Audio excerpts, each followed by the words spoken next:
బాదం కొబ్బరి పాలతో చికెన్ పలావ్ చేస్తున్నాను. ఒక్కసారి తింటే మళ్ళీ మళ్ళీ తినాలనిపిస్తుంది. చాలా టేస్ట్గా ఉంటుంది. ఎలా చేస్తున్నానో మీకు కూడా చూపిస్తాను రండి. హాయ్ ఫ్రెండ్స్, ఎలా ఉన్నారు? బాగున్నారా? నేను మీ దివ్య. మన వీడియోస్ నచ్చినట్లయితే మన ఛానల్ని లైక్ చేసి సబ్స్క్రైబ్ చేయండి.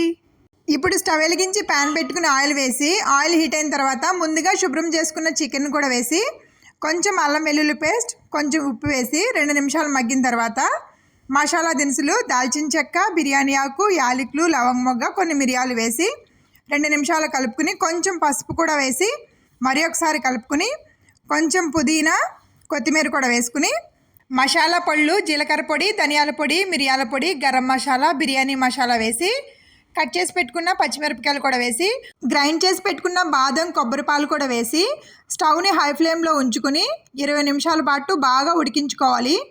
చికెన్ అయితే 50% ఉడికిపోయింది. ఇప్పుడు నేను తీసుకుని పక్కన పెట్టుకుంటున్నా. చికెన్ ఉడికించిన వాటర్లో గంట ముందు నానబెట్టిన బాస్మతి రైస్ని కూడా వేసి మూత పెట్టుకుని రైస్ను ఉడికించుకోవాలి.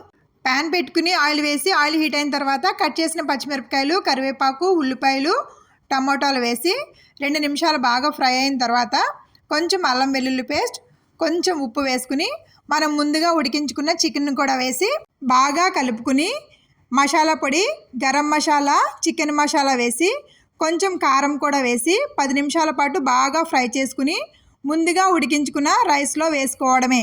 అంతే, ఎంతో టేస్టీగా బాదం కొబ్బరి పాలతో పలావ్ రెడీ. మీరు కూడా ఒకసారి ట్రై చేయండి, చాలా బాగుంటుంది. మరి ఒక రెసిపీతో మీ ముందుంటా. బాయ్.